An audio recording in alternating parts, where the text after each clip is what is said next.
Hey guys, so I'm going to show you the experiment that I showed, that I played the video for yesterday or today, or whichever day it is that you guys saw the video. So I have ice in my cup right here. This is not a microwave safe cup because it has metal on it and it has metal in here. You cannot put metal in the microwave. Make sure you guys use a glass mug that is safe for the microwave. Usually it says it on the bottom, like on the bottom of the cup. I'm actually gonna put this in the microwave. It's probably not microwave safe, but that's what I have in my classroom right now. I'm going to use this cup for the cold water. I'm gonna use this for the hot water. I realize that neither one of my cups are the same, so I'm not keeping it the same, but I am going to measure it using this measuring cup first before I make the water cold and make the water hot. And this is my ice and my food coloring, and then this will be the rest of the water, and this is going to be the container that I put it in. So I'm gonna set up the experiment. So I actually wrote out all the procedures for you guys on your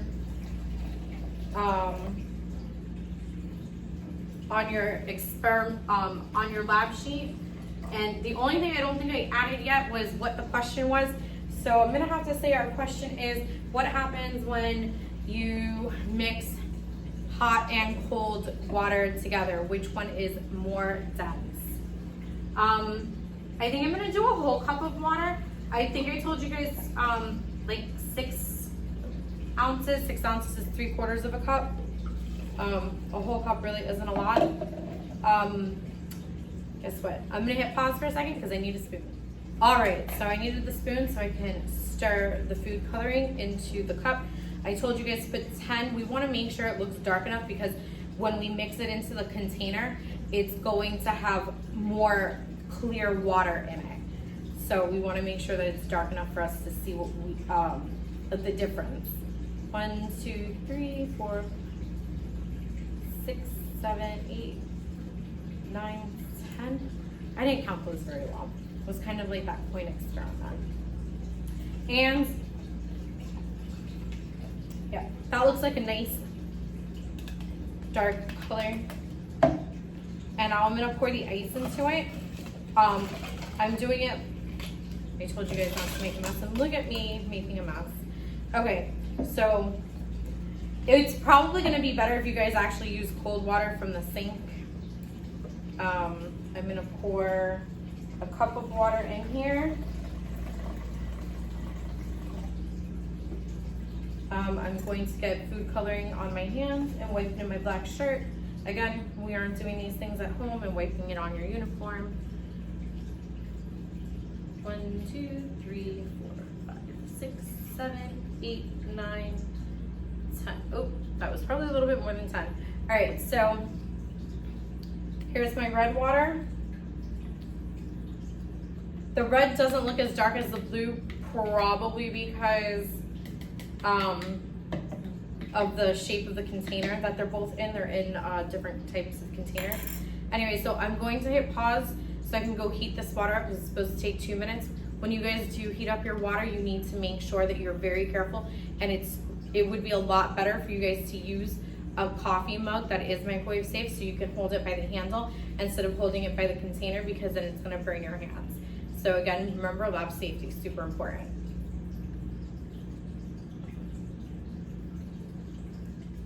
Okay guys, I'm back. So I heated my water for about 2.5 minutes. It started to boil because at like 3 minutes, the water does start to boil. So that's probably why the experiment said 2 minutes to do it for. But I heated it a little longer because I needed to take the ice out of the cup, which again is why I said it would be probably better to have cold water. And I don't think I have enough containers in the classroom right now to make cold water in my refrigerator. So here we will be tomorrow playing with ice.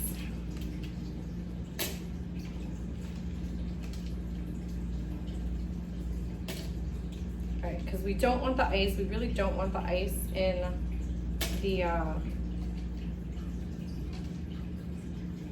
the bucket, in the bowl.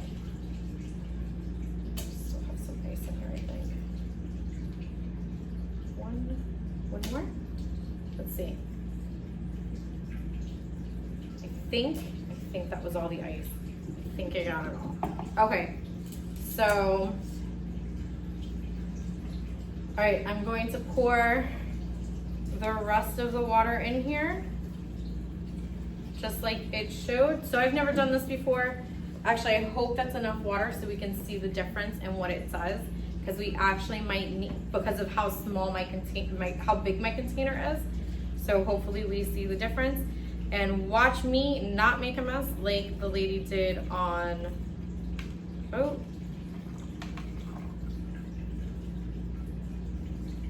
Did not make a mess, but okay, this experiment take 2. So I did it and it didn't work. So now I'm gonna do it with less. I'm gonna do it with a quart of water in here to have more water. And the water, I think I put less water. I put 3/4 of a cup. The water started to boil in the microwave at 2 minutes. I'm going to notice the steam. I hope you guys can see it. I'm going to do 100 milliliters of water of each one, and see if that makes a difference. All right, guys, let's see if it works this time. I'm gonna be very upset if it doesn't. Maybe I poured it too fast before. Okay, so I'm pouring it a lot slower than I did last time. The red is rising and the blue is settling at the bottom. Okay, so this actually looks really kind of cool, and it's still kind of, so when you observe it, you kind of have to observe it from the top.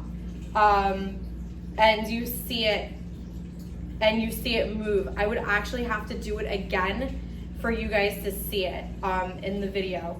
So it's not gonna work with you putting the paper behind it like I thought, but I see the blue on the bottom and the red on the top, and it actually looks really, really cool. I will do it again holding my camera like this. Actually, I think I can do it again now, and give me a second.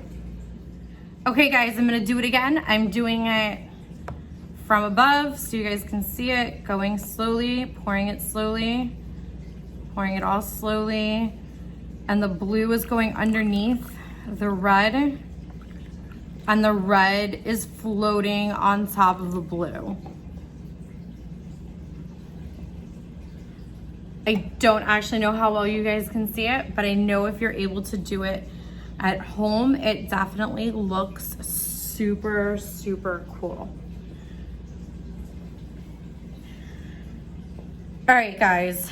So, and the blue is still moving. It looks like it all blended, but it didn't completely blend. The red is still on the top, and when I took it to go dump it before, because of how hot the red water was, it was still floating on top.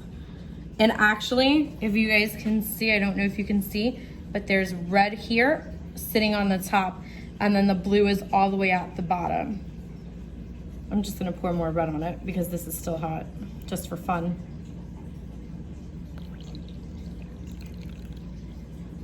Oh, now it's just moving it all around. Anyways, but the red was still on the top. Okay guys, so no judgment of my entire lack of editing for this video, because I'm going to edit it super quick and stick it on YouTube for you guys. All right. I hope you guys are able to do this project. If you weren't able to do it with us in class because I kind of forgot to tell your parents about the food coloring, I hope you guys do it later in the week on your own, or over the weekend, because it does look really cool. It is kind of fun. It's super, super easy and easy cleanup. It only took about 5 minutes. But that doesn't mean your lab sheet is only gonna take 5 minutes. Please make sure you guys complete your lab sheet. And if you didn't do it with me, make sure you rewatch this video so you get all the information that you need for your lab sheet. Okay Okay guys, so right now I have an audience, these goofy children laughing behind me, totally judging me and telling me to use my ring light to finish this video. So I originally started to do it yesterday, but make sure we used less water in class than I did in the original video. We used 8 ounces of water in a 25 ounce rectangular container, 8 ounces of room temperature water, and then we used 1 ounce of hot water and 1 ounce of cold water. I did get the water to be boiling and I did make the water very cold. I left cold water in the refrigerator and then I added ice to it. So I actually really think that the project will work a lot better if you have extremely hot water and extremely cold water. I also think that after I did it, like this is my 5th, I did it 3 times in the video, and then I did it already 5 times in school. So after doing it 8 times myself, it took a while to finally perfect it, which goes with trial and error, and that's super important to science itself. Okay, and the last thing about this project, when I mentioned in the video to look at it from above, it's not really going to be good to look at it that way. You really need to turn your head and look at it from the side, because then you really see the difference and the layers of the water. If you do it correctly, it actually looks really, really cool. All right, guys, I hope you enjoyed the ridiculousness of my video. Yeah. Do the project on your own if you did not do it in school with me, or if you were not already able to do it at home. All right, guys, make sure you get your lab sheets done too. Bye.